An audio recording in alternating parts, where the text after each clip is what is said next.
April 30th of the 2020 NFL Draft. It's in the books. Tonight we're going to be covering the final results for the Chicago Bears, the Detroit Lions, and the Minnesota Vikings of the NFC North Division. I'm your host, Travis Pipes, and sitting alongside me from the beautiful city of Oshkosh, Wisconsin is my co-host and former offensive coordinator of the Green Bay Blizzard of the Indoor Football League, Dave Mogensen. Dave, how are you doing tonight? Good day today, Travis. Looking forward to breaking down the black, blue, and purple, as it were, in the NFC North. We went ahead and drew straws, and first up tonight is going to be the Chicago Bears, the monsters of the Midway. Let's talk a little bit about the Bears and what they did in the draft. They had 7 selections with general manager Ryan Pace and head coach Matt Nagy. Talk to us about the interesting scenarios around Chicago not having a pick in the first round, and how did that affect their philosophy during the course of the 3-day event? Yeah, I mean, the Bears gave away their last draft pick from the Khalil Mack trade, right? So that's why the Raiders had the extra pick this year. So they didn't pick in the first round. The Bears have been a little bit unique in trying to figure out what they're doing in the offseason, right? Same thing with Packer fans kind of wondering how that draft went, what the Packers are doing. Bear fans are wondering the same thing with the signing of Jimmy Graham and some of the signings just this week with some return guy, wide receiver type guys. And then the Bears go out, and everybody had them marked for probably a safety in that first round, and they go out and draft a tight end, which became their 10th tight end on the roster. So Bears fans didn't have that first round pick, so they were very eager for that second round pick. And good player, they got a great player out of Notre Dame, but again, wasn't really what the Bears fans were probably thinking was going to happen at that spot. Are you surprised, given they had such high hopes for one of their tight ends, Trey Burton and Shaheen, that they go and get another, personnel, a guy who can run in that 21 personnel that Nagy likes to run, Cole Kmet from Notre Dame, who graded out, I would call it a fairly weak class from a tight end perspective. Obviously, they had some deficiencies at guard with the retirement of Long and with the departure of a couple of safeties alongside Jackson. Are you surprised they didn't go in a direction with maybe a Grant Delpit, who was arguably the best safety after Xavier McKinney in this draft, right when he was sitting there in their laps in the mid 40s? Yeah, I definitely think that's probably a guy they had rated really high. I think that's more of a scenario of a guy that they didn't think would be there was there. In hindsight, do they go and do they sign Jimmy Graham to that contract if they know they're going to get Cole Kmet in the second round? Probably not, right? They also went out and signed Demetrius Harris, UWF football alum, actually, right? So they signed him in the offseason. So there's a couple guys they signed, probably not thinking they're going to get the top-rated tight end where they were sitting at 43. Yeah, interesting. Brandon Hatch, who is following the show tonight, says, Chicago, we feel your pain, which is, yeah, I feel your pain. When we look at it from the perspective of, draft order, and you would pick Chicago to potentially have one of those higher lottery picks, not having that first round pick as a result of the Khalil Mack transaction from a couple seasons ago. How does not having a first round pick in such a deep class at a number of different positions really affect a team like Chicago, which is kind of on the border of being fairly competitive in the NFC? They obviously hosted a home playoff game a couple seasons ago. We all know how that turned out with the double doink. Do you think Matt Nagy's on the hot seat in Chicago, and did not having a first round pick at his disposal maybe put him a little bit farther under the coals? Yeah, I mean, they only have 7 picks, period, right? So they didn't have a lot of extra picks. They didn't have a lot of compensatory picks, and then obviously didn't have a first round pick. So I definitely think that both Matt Nagy and Ryan Pace, the GM, are both on the hot seat. I think that we'll probably see them pass on Mitch Trubisky's 5th-year option, which is a telltale sign that he won't be back in the team after this year. That deadline is coming up on the 4th of May, so next week. And all things point to them not bringing him on. So when you have a GM and a coach that are brought in, put all their cards into trading up for a top quarterback, and they push him aside, oftentimes you don't see that working out for those guys, and the team will go in another direction. So I think they definitely realize they're in the hot seat. I think both those guys are trying to infuse themselves with talent that they think can come in and help them win right away. I think if they have another poor season, they'll probably be looking for another combination of head coach and general manager possibly after this year. Yeah, I would tend to agree that it being the stress and the pressure of the NFL, it's kind of a win now league. I know we mentioned Mitch Trubisky. He seems to be sort of the conversation, de facto if you're a Bears fan or if you're a fan of any of the teams in the NFC North. Are you surprised that Chicago didn't address quarterback at any point, maybe early on day 2 or day 3 with some of the potential guys that are coming out? Jake Fromm from Georgia, Jacob Eason from Washington. Both of them are available early in the 3rd round. Chicago, interestingly, did not elect to pick one of those players. Yes, they signed veteran journeyman backup Nick Foles. Are you looking at Nick Foles as potentially a candidate as a dark horse to maybe start in Chicago as sort of a bridge guy, and they look at quarterback next season? Yeah, I definitely think that Nick Foles has really got the inside track to be the starter there. The Bears are saying all the right things about open competition, and they're both going to be there and have a shot. But I really think that, like I said, the telltale sign is going to be when they decline that 5th-year option. That really tells you that Foles is going to be in the driver's seat. We know Nick Foles has had some great success. He had really great success with the St. Louis Rams. Had a Pro Bowl year, fell out a little bit, came back with the Eagles, and had that glorious playoff run. Right, so he's a capable quarterback. He's been in the league for a long time. He'll be continuing to be in the league, whether he's with the Bears or not, for the foreseeable future. But I don't think he's a guy that the Bears are going to go all in and say, here's our guy for the next 5 years. So definitely, I think they probably thought about pulling the trigger, but if they pull a trigger on a Fromm or an Eason, then you know that there's no chance that Mitchell Trubisky's not going to be on this team. So moving forward, I would think if Trubisky has a great year and goes back to that form of 2 years ago, maybe they sign him to a team-friendly contract and he does be the quarterback here for 3 to 5 years. But more than likely, Foles wins the starting spot, Trubisky backs him up, and then they're looking at next year's draft, 2021, for that quarterback of the future. Yeah. Transaction-wise, we are looking at a couple of recent signings by the Bears. I know you wanted to talk a little bit about Ted Ginn Jr. and what he brings to that receiver core and to special teams. Chicago also, interestingly of note, signing Trevor Davis, who is more of a gimmick receiver, sort of your 4th or 5th guy running the X, and also can specialize in punt and kick return, on special teams. And they also signed Tayshaun Gibson, a safety, today, which definitely helps buffer a little bit of their safety platoon. Where do you see the guy like Ted Ginn and Trevor Davis really factoring into this Bears receiver core, which doesn't have a lot of depth? Yeah, I definitely think they're interesting signings, right? So Trevor Davis is that guy who's got a ton of potential, has made some semblance of a mark as a nice return guy, both with the Packers for a while and then with Oakland. He's a guy that never has been able to get over that bridge. So maybe this is an opportunity. He gets to get a little more playing time, and he gets over that and fulfills that potential. And Ted Ginn, been in the league forever, right? Ohio State guy, great athlete, good return guy, but he's not at the point, I think, in his career anymore where he's a big difference maker as a wide receiver in offense. So you got the Bears who let Taylor Gabriel go. They're sitting there looking at, Allen Robinson, great receiver, one of the best receivers in the league. Anthony Miller, a couple years in the league, has shown some flashes, can be a really good player. But you don't see a guy who's a clear-cut 3rd receiver. Cordell Patterson does a lot of different stuff, kind of a jack of all trades, also a return guy. So right now the Bears have a really strong depth of return players at their wide receiver core, but you're still looking for that guy to stand out opposite Allen Robinson. No different than the Packers looking for somebody to make a jump. Maybe it's Anthony Miller here making a big jump in his 3rd or 4th year to come out and be a good number 2 guy, or maybe it's trying to get something out of Trevor Davis, or hoping Ted Ginn has at least 1 or 2 more years of a run to be at least serviceable as a wide receiver. Yeah, the wide receiver core has a little bit of uncertainty beyond some of those guys like Allen Robinson and the rest of the crew. What's your takeaway from Chicago in terms of this draft? Did you improve your opportunities heading into 2020, depending on how the season is outlined? Obviously, there's some uncertainty in the landscape around us. Do you see Chicago being better than they were in 2019? Obviously, they have some holes across the roster, quarterback, a little bit of uncertainty there.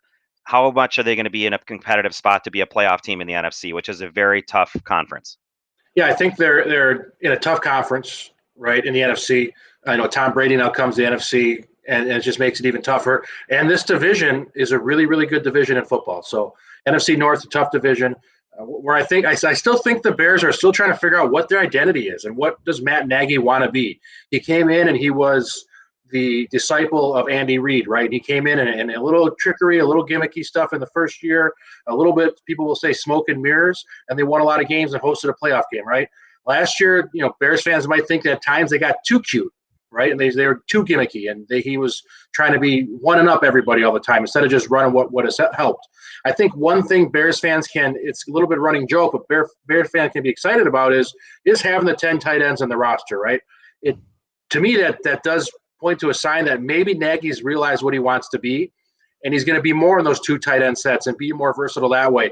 A la what's kind of the trend in football right now, the 49ers, the Ravens, right? They don't have a dynamic quarterback like the Ravens have. They don't have somebody as accurate as Garoppolo throwing the ball. But in that kind of model, when they're running 2 or 3 tight ends at a time and a lot of shift motion and stuff like that, you can use guys like Trevor Davis or Ted Ginn or even Cordell Patterson on some of the jet and fly sweep stuff.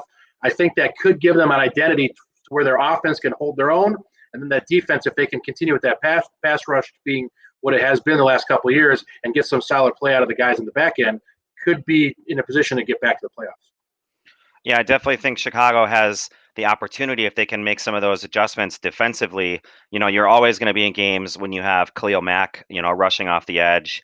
Offensively, one last thing before we switch teams here in the NFC, the old NFC Central Division, the NFC North as it is now. How do we feel about Tariq Cohen? Do you think Matt Nagy maybe underutilized him in some of those situations? Last season, he said he was going to ride a guy like Tariq Cohen.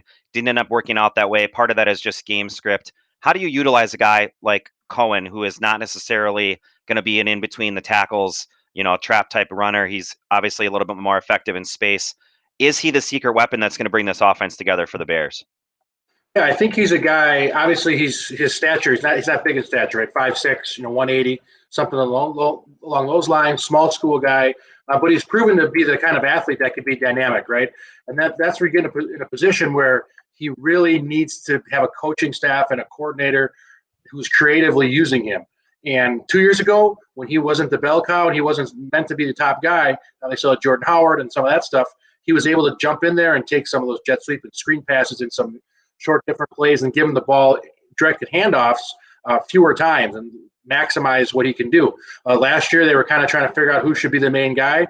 He's obviously not a guy who's probably ever going to be your 20 carries, 25 carries a game straight given it to him guy. But if they can continue to be creative and get into a position where they have a groovable offense. Last year, their offense, every time you watch a Bears game, it was so many 3 and outs and so many second and long situations because they threw on first down and Trubisky threw an incomplete pass and stuff like that. So they kept putting themselves over and over and over, game in and game out, into positions where they couldn't utilize somebody like Tariq Cohen because of the fact that they're in those second and longs. They had all these 3 and outs. They couldn't get offensives going.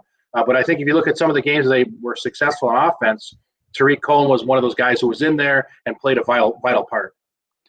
Michael Pomeranski, who is watching the show tonight, very curious in the black discussion of the NFC North, said, get the ball in his hands quick. We're talking about Tariq Cohen. Thanks for the comment there, Michael. Appreciate that. To me, Tariq Cohen is definitely a game-changing type of offensive weapon. It'll be interesting to see how Nagy utilizes him in that offense and how some of those blocking and inline tight ends can do to affect sort of the running game, which, as you said, those heavier packages are going to be sort of now the flavor of the week, right? The de jour option if you're an NFL offense, which seems to be the norm. It's a copycat league, right, Dave? A lot of teams are looking to those types of schemes. Definitely, yeah. There's it's just something to look at.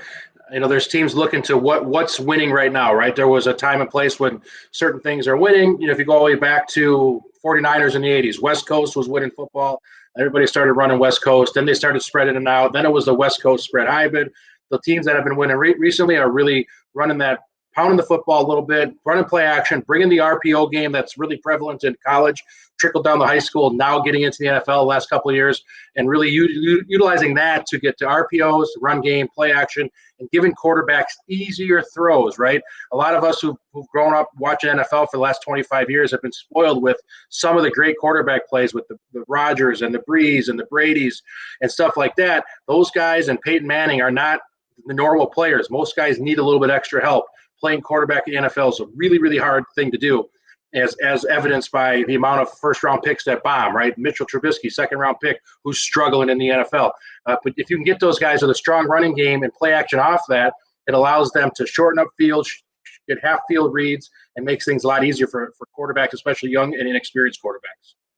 Yeah, it'll be interesting to see if the Bears and the coaching staff and Nagy particularly can put it together, or will they be jockeying for position and tanking for Trevor Lawrence, who is probably going to be the number one pick. And the Bears do have a first round selection in 2021. So let's go ahead and move it right along. Just east of Chicago, over the Great Lake, Michigan expanse, is the Detroit Lions. We're going to talk about the Lions here in the NFC North conversation as far as the draft goes. I'm going to go ahead and pull up our graphic here to show the viewers here a little bit more about the Detroit Lions in the 2020 draft. They made some interesting selections after their first and more obvious pick. We'll talk a little bit about Matt Patricia and general manager Bob Quinn going defense, which is probably the way to go considering Detroit's issues at all three levels. How do you feel about Jeff Okudah? I know he got a lot of fanfare in the lead up to the draft. He played fairly well at the Senior Bowl. What's your impression of him in terms of being able to be the lockdown guy with them losing Darius Slay to the Eagles in a very competitive sort of pass-happy NFC North Division? I like Okudah. He's a really good player, right? It's kind of a toss-up in my eyes between him and C.J. Henderson being the best quarterbacks available in the draft. But Okudah has the stuff people are looking for right now. He has the skills to play one-on-one. Obviously, it's a different level of competition from even in the level of college where he played at in the Big Ten and some of the bowl games he played in to the NFL, right? To be a shutdown guy. You don't see a lot of guys walk in and become shutdown corners in one-on-one situations within their first year or two. But he has all the skills that you would think would be necessary for that to happen and develop into it. He's got the length that you're looking for in a corner these days. So he's got all the measurables. And I think it was a lot of more smoke there as far as I think they wanted Okudah all along. If somebody would have came with a crazy amount, Ricky Williams-esque trade to get the third, to get maybe two or whoever they were in love with, I think they obviously would have looked at that. But I think all along that as they figured that Burrow was going to go first, Chase Young was going to go second, they had penciled in as Okudah as their guy right away. Yeah, it's interesting that you talk about sort of the smoke and mirrors, right, of the competition there at the top half of the draft. A lot of people expected very early in the process Detroit to just be in a position to take the best available corner, which is, in my opinion, was Jeff Okudah. He's got great ball skills. He's very fluid in the hips. He's played some big time games. He sort of profiles as your lockdown corner. He can play press man. Obviously, he did well at that in college. The big thing for me, though, with Matt Patricia is the question. We're going to go back to it again. We kind of touched on it with Chicago and talking about Mitch Trubisky. This is about the current 2020 draft. How do we feel about Matt Stafford and Detroit not addressing the quarterback position? Do you think that was a peculiar move by Bob Quinn? I think Detroit's in a position again where you got two franchises here, the Bears and the Lions, that really need to show some more progress this year. So that's Bob Quinn and Matt Patricia. I don't know if they're necessarily on the hot seat. Last year with Stafford being injured the majority of the year, I think it's kind of one of those past years from ownership and even from fan base. But Matt Stafford's not a guy who's he's not in that age range of Rodgers, Brady, Breeze, where you're thinking he could retire any year now, but he also has been banged up here last year. He's coming off an injury, so I think people are a little bit worried. I'm not necessarily surprised.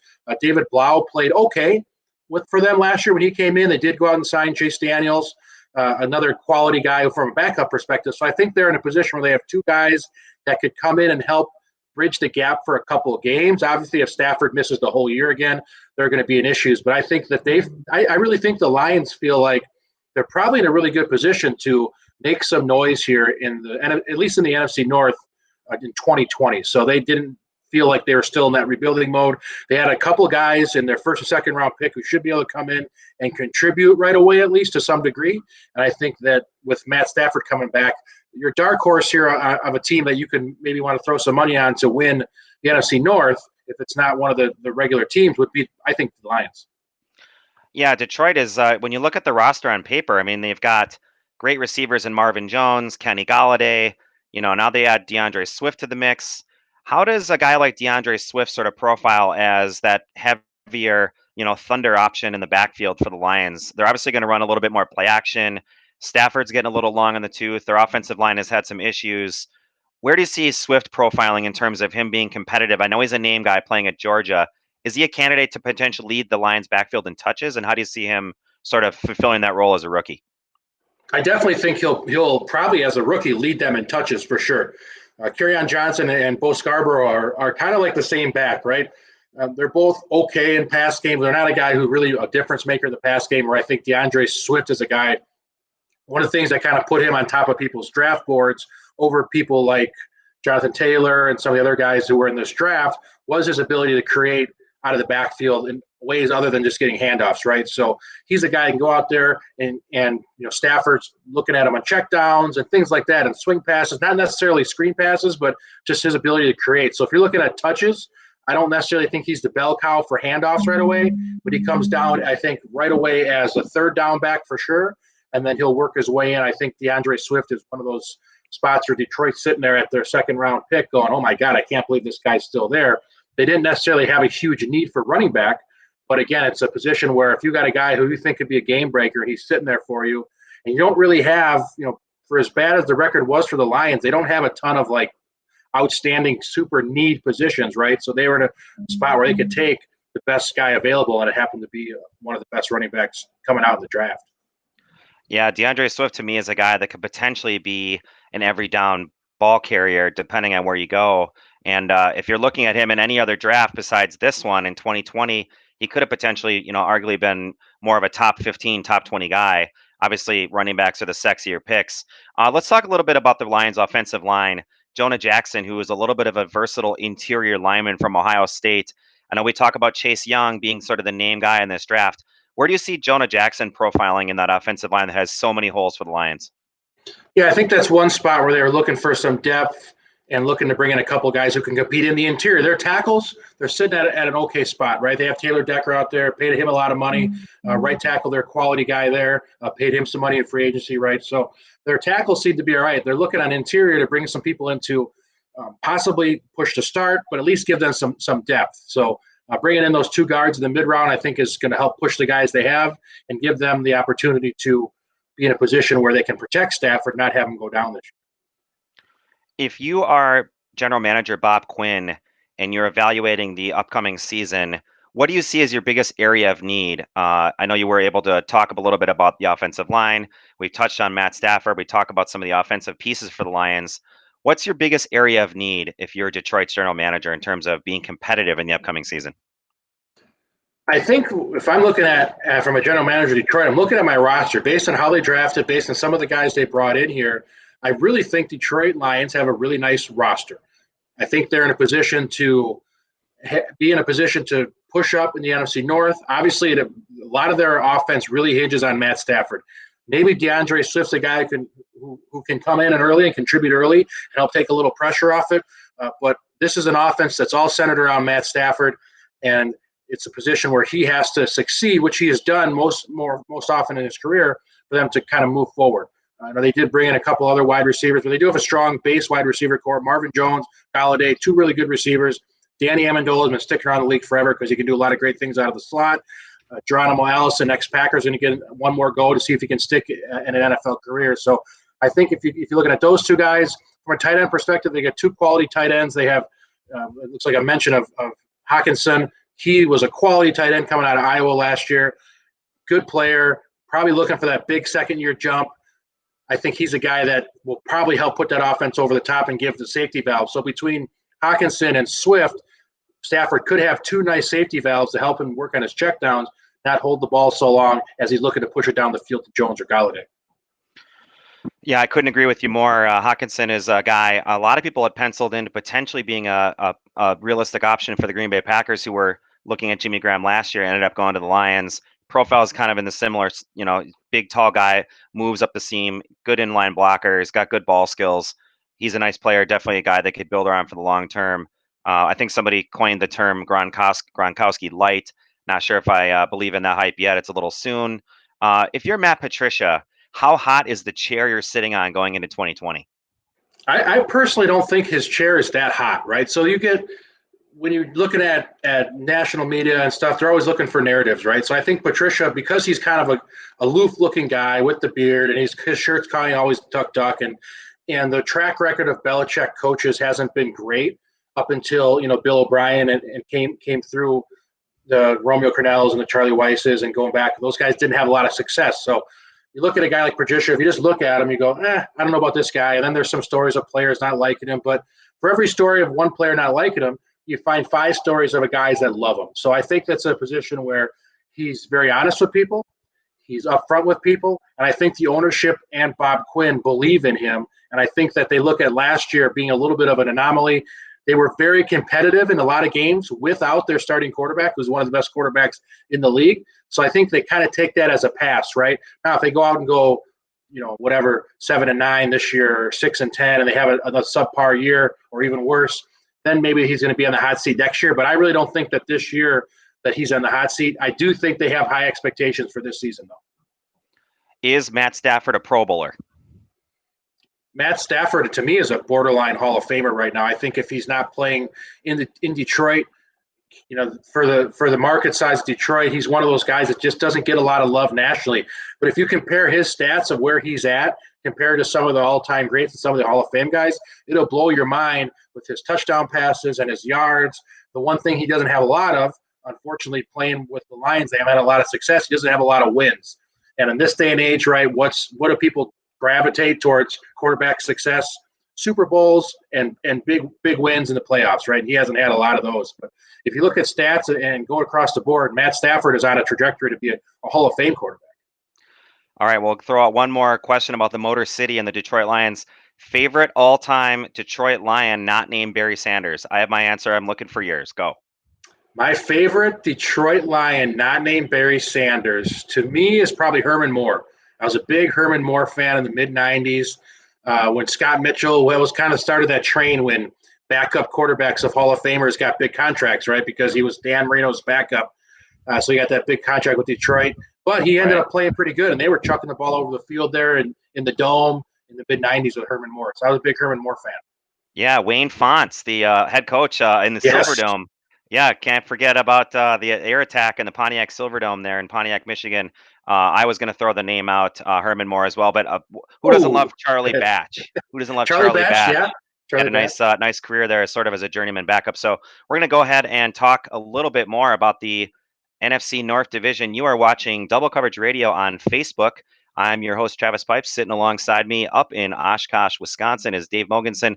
Dave, let's switch gears and head back over left of the Lake Michigan era to Minnesota, and we're going to talk a little bit about the Minnesota Vikings and their draft. They had 15 draft choices, which tied for first in the entire NFL in terms of number of picks, just behind Miami in the AFC. Before we take a look at their actual list of draft picks, let's talk a little bit about the front office and the coaching staff with Mike Zimmer and the general manager, Rick Spielman. What is the biggest offseason priority not related to the draft for the Minnesota Vikings as we head into 2020? I think one thing to think about for Vikings fans, one of the things that I thought kind of found the most interesting, right, is they lost their offensive coordinator who went on to become the head coach of the Browns, right? Guy who almost got the job last year comes in, and now he's the Browns head coach. But what I think is very interesting and what should put a little bit of fear into non-Vikings fans is the guy they chose to replace him. So that was their first major goal, right? Zimmer had to replace him, and he ended up bringing in Gary Kubiak, who was on the staff last year in a consultant role. He had left the Denver Broncos with some health issues. He's good there, comes back, helps in a consultant role. But Gary Kubiak's a guy who's been an offensive coordinator in the NFL since the 90s. He was John Elway's offensive coordinator under Mike Shanahan, right? Was the head coach won a Super Bowl as a head coach with the Broncos, was a head coach with the Texans. He backed up John Elway as a quarterback in the league, as a player, right? He's been all over the board, right? He is a guy who's put together really, really good offenses, diverse offensives, and he's grown with the times everywhere he's gone. He's adjusted to the new trends. He's not just stuck in the same old ways of the offense he was running 25 years ago, right? So he's a guy who's now taken the reins of the Vikings offense. We all know what the ups and downs have been with Kirk Cousins. He's still a high-quality starting quarterback in this league. And a guy like Gary Kubiak has been known to be successful in getting the most out of his quarterback. So that's one thing that I think you won't get a lot of pub on it outside of local Minnesota, probably media. But Gary Kubiak coming in as offensive coordinator could almost be a step up for the Vikings as opposed to being worried about losing your coordinator to becoming a head coach somewhere else. How do you feel along those lines, losing Kevin Stefanski is going to work out for this offense? I know people think of, from a national perspective, the Vikings, and it's Kirk Cousins this, Kirk Cousins that, Dalvin Cook, who's obviously the identity from their backfield and whatnot. what are we looking at in terms of their offensive identity with some of the tight ends they have with Irv Smith and Kyle Rudolph heading into the final year of his contract? Yeah, I think you definitely know that they're happy at least with what Kirk Cousins is doing. They did sign him to another extension, right, to push that contract out. Dalvin Cook has come into his own. I remember when Dalvin Cook was drafted as a Packer fan, I was really excited. He was sitting there on the board when they picked. They went another direction, and I was disappointed about that in that year because I thought Dalvin Cook was the best running back in that draft, and he's coming out and he's had a great career, right? A little banged up again. That knee is maybe something that's not going to allow him to have a long and lengthy career, but he is a guy who's a game breaker at running back. And you talk about Rudolph, been in the league forever. I think the biggest thing that Minnesota had to replace in their draft, right, was trading of Stephon Diggs. They sent Stephon Diggs, left a huge hole in their wide receiver position. They kind of already had a big drop off after Thielen and Diggs, but they had to go out and find somebody, which they did, and we'll get to that here shortly. But I think overall, the Vikings offensively should be in place to have a very good offense once again. If Kirk Cousins can improve a little bit under Gary Kubiak, Dalvin Cook can stay healthy. Adam Thielen's still one of the best receivers in the league, so solid offense. Yeah, Stephon Diggs. How big is that loss going to be potentially for the offense for the Minnesota Vikings? I know you have Adam Thielen. You've got Chad Beebe, which is the son of former Packer and legend Don Beebe. How do you feel if you're the offensive coordinator for the Minnesota Vikings with the weapons you have at your disposal in the perimeter in the passing game? I think definitely at wide receiver position for Minnesota, they're going to look for somebody else to step up, right? They know Adam Thielen's going to be the guy, but at this point, Kyle Rudolph is still going to push it, but good defensive coordinators will be able to shift some of their coverage over to Thielen and try to help negate him and force one of these other guys to step up. They did go in the first round and take Justin Jefferson, a guy that was targeted by a lot of Packer fans, right, as somebody that he should come and grab. Justin Jefferson out of LSU, a guy who's continually gotten better, right? I think that's why he ended up pushing in the first round. Wasn't a highly recruited guy, didn't play a lot early on, got better, and was one of the best receivers in the NCAA last year. Obviously warranted a first-round pick for the Minnesota Vikings. So he's the guy that they're hoping can come in, plug and play. But let's remember the last time the Vikings took a receiver in the first round, right? They took a highly touted Laquan Treadwell, and he didn't do anything, and he's not playing for the team anymore. So just because somebody's drafted in the first round doesn't necessarily mean they're going to be great. However, Minnesota hopes that Justin Jefferson can step in and he's not be Stephon Diggs, but help to fill some of that void that he left with his yards and touchdowns. Yeah, definitely some interesting perspective. We had asked the viewing audience to name their all-time favorite Vikings draft pick since we're talking about the Minnesota Vikings here on Double Coverage Radio. And Dylan Eisenbarth, who's watching, says, expect to see a lot more two tight end sets as we figure out Jefferson. Great perspective. Yeah, I mean, two tight end sets. If you're Minnesota, and thank you, Dylan, for the comment. Thanks for watching the show tonight.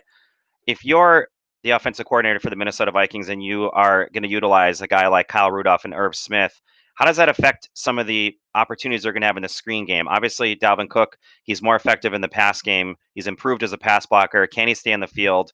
Where do you see a guy like Irv Smith and Kyle Rudolph being part of the game plan moving forward?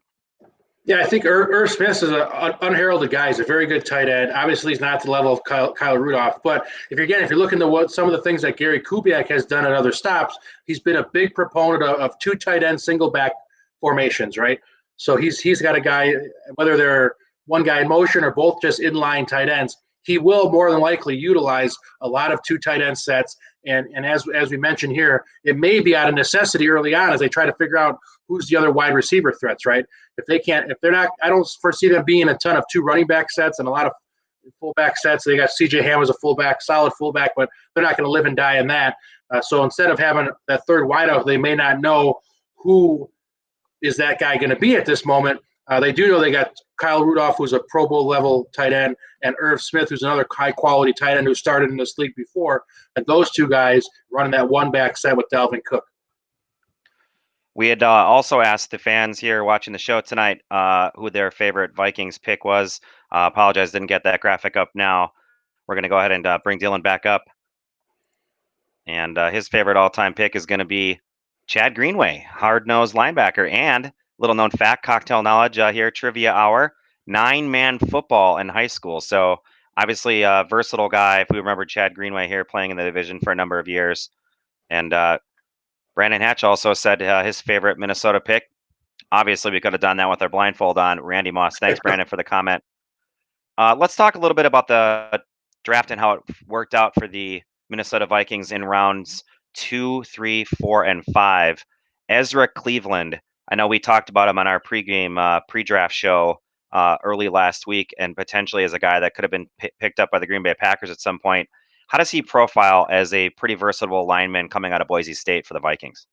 I think that we had talked about what might need to be for the Vikings, and we did talk about the fact that the Vikings need some depth and possible starters for offensive line within the next 1 to 2 years, right? So especially at offensive tackle.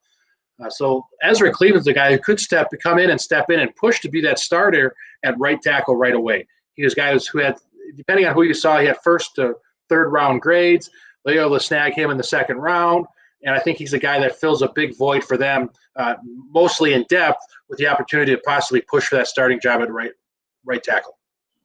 How do we feel about Cameron Dantzler at quarterback? He was in the discussion as potentially a fringe border first round type of guy. Obviously, not as prolific as some of the other big name guys. Akuda, we just talked about, who went to the Lions at the third pick. Anderson, who went to the Jacksonville Jaguars. How are we feeling about him as a potential guy that can slot right in? I know Minnesota lost Trey Waynes to the Colts in free agency. How does he help shore up that secondary in a pass happy conference like the NFC North with guys like Aaron Rodgers and Matt Stafford and Nick Foles throwing all over the field? Yeah, I definitely think that's the other spot where we thought that their major needs were wide receiver to help replace Stephon Diggs. Cornerback was another big need. We talked about maybe having Trayvon Diggs on their board, right, and how awkward that would be if they would have taken Trayvon Diggs. Didn't work out that way, the way it fell down, but they have the two guys there. I really think Jeff Gladney is a high-quality football player, a guy that they expect to come in and be part of the fray right away. He's going to fit really well in the Zimmer scheme. He's aggressive. He can play off. He's long enough to get up and press guys. So I think Jeff Gladney's a guy from TCU that they expect to come in and push right away. Mentioned Trey Waynes being gone. Rose hasn't been playing exactly to the level he's used to be playing here in the last couple of years. And then, Cameron Dantzler is another guy who comes in. And I think they drafted both those guys, day 2 picks, with the expectation they can come in and push to play right away, whether it's in the nickel, in the slot stuff, or even in the dime packages with 5 DBs out there. I think 6 DBs out there. I think both those guys are high quality athletes, football players that can push to start right away. Yeah, I definitely agree. I think from a defensive perspective, for them to come into this draft and be able to say, hey, we got 2, potential lockdown press and man corners out of the deal is a pretty good haul for the Minnesota Vikings. Real quick, I wanted to touch on the offensive side of the ball. We'll go back to the offensive line real quick and talk about Riley Reef. How do we feel about him and his role? Obviously, he projects as sort of a pure tackle, but with Cleveland moving there potentially on the right side, do you see him moving, maybe kicking inside of one of those 2 guard spots? I think it's definite possibility that he kicks in. Maybe they feel like he, playing on the right side is where he needs to go. He's a guy that the Detroit Lions let go, right? He was their tackle, didn't maybe live up to what they thought he would be. An Iowa guy, right? Packer fans know a lot about Iowa offensive tackles. They had Brian Bulaga for a long time, but Riley Reif's a quality plus starter, right? He's not a guy that's going to be a game breaker. He's still going to struggle a little bit against speed. So it depends on how fast Ezra Cleveland can step up. Cleveland was a left tackle in college, right? So obviously he can play left tackle. He has the ability to play left tackle. Can he match with the speed rushers you'll see in the NFL? If he can catch on early, maybe they take Riley Reif and bump him inside or push him over to right tackle, a spot where he doesn't have to worry as much about those hard edge rushers that sometimes give him trouble. Yeah, I definitely agree. I think they're potentially, he's been exposed with some of those speed rushers in the division. You're talking about guys like Emmanuel Ogba and Khalil Mack and others that have played in the division as well. I want to talk about one real last important factor for the Minnesota Vikings and a quarterback they drafted from the University of Iowa, who is a Menominee, Wisconsin native, Nate Stanley, who they grabbed in the 7th round. We had talked about potentially him being a mid-round selection for a number of different teams, including Green Bay, on our pre-draft show last week. What's your take with Nate Stanley and how he sort of profiles behind Kirk Cousins? Obviously, Cousins is the indefinite starter for the next couple of seasons. Do you see a guy like Nate Stanley coming in and maybe potentially being a viable backup, if not a quality starter down the road? I think Stanley comes in, and probably where Stanley projects, and we talked a little bit about this before, is he probably projects as a very good backup quarterback, right?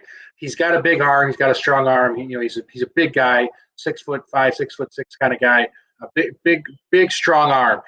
Where he's lacked is he's not super mobile, and his accuracy has been a little bit subpar throughout his college career. But he's a guy who's a multi-year starter in the Big Ten, so he understands the game. He's smart. That kind of fits those molds where he's a guy who can come in. Is he going to push to be a starter? Maybe he ends up being a bridge guy between Cousins and the next future starter for the Vikings down the road, right? But at this point, he did drop a little bit in the draft. He was first projected as maybe a 4th or 5th round pick, falls down to the near bottom of the 7th round. I think it really has to do with his accuracy issues that he showed at Iowa, right? So he had some issues with accuracy. His accuracy was under 60% every year at Iowa. I think he was at 54% last year. So that's something that teams are looking at right now, really pushing towards the accuracy point of the passing game. Yeah, accuracy is a big one. When you're throwing less than 60% in the Big Ten, obviously Iowa's not going to be running, the air raid offense. They have not been known for that. They're more of a play action type team. Stanley's had some issues at that. I think he's going to potentially be able to slot in as the number 2 guy. I would say almost immediately, have opportunities to get some reps depending on where we go with the off season. Let's go ahead and do a quick recap of the division as a whole. We'll talk about who won the draft. If you're grading the NFC North, and I don't like to do, quote unquote draft grades because it's so immediate, but we do live in a world where, names matter and the impact matters. On paper, who wins the 2020 NFL draft in the NFC North Division, Dave? I think if you're looking, again, draft grades are a dime a dozen, and they're kind of, in my opinion, and yours too, are kind of worthless, right? You look at some of the draft grades that have been floating around there of all the people that gave the Chiefs D- drafts when they took Mahomes and things along those lines, right? When Deshaun Watson, somebody gave that draft a D for the Texans. But I do think if you look at names and names that people recognize, put all names in front of the average person, Detroit's going to jump off the screen by having 2 guys that they were able to draft that everybody knows, and Swift and Okudah. So there's 2 high quality guys that you would think can come in and contribute right away. But overall, it's a kind of a toss up to me to grade drafts, right? I think that if you look at it as a totality, Minnesota probably got a little worse this offseason based on the guys they lost that were already on their roster, with the unknowns of can the new guys they got plug in, right? So I think Minnesota maybe took a step back because the guys they lost with the Waynes and Diggs and some of those other guys that they lost.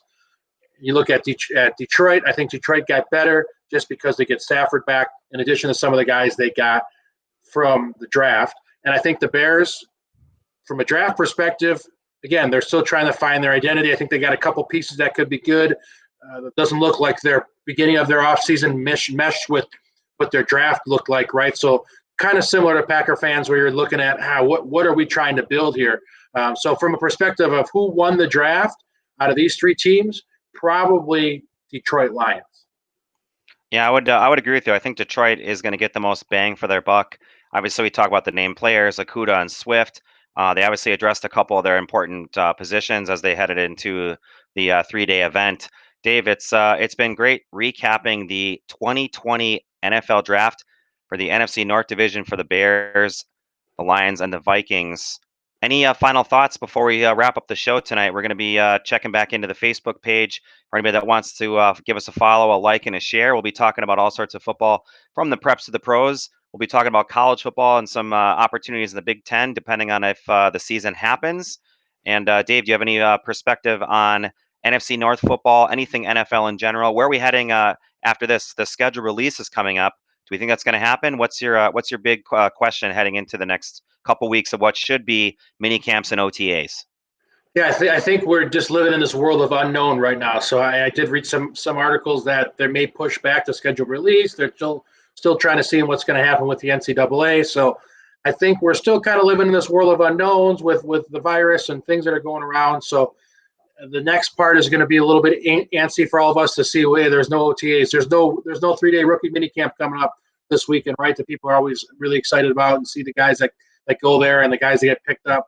But I do think that based on what's happened this offseason, based on the draft, the NFC North looks to be a really strong division once again in a strong conference. So whoever comes out of that conference or out of that division this year, whether it's the Packers, the Vikings, the Lions, or the Chicago Bears, they're going to be battle tested. They're probably going to be banged up, but they're definitely going to be a good football team, because whoever wins this division will be a really good football team. And I would be highly surprised if one of the wild cards is not coming out of the NFC North again this year as well. Yeah, it should be interesting to see how things shake up. Well, we wanted to thank everybody for watching our show tonight on the 2020 NFL Draft Recap for the Bears, the Lions, and the Vikings. I'm your host, Travis Pipes. He is Dave Mogensen. We are Double Coverage Radio. Don't forget to check us out on doublecoverageradio.com. We are available on Facebook, and we'll be eventually streaming on iHeartRadio, Spotify, Apple Podcasts, and more. Have a great rest of your night, everybody. Thanks for tuning in, and we'll see you guys next time.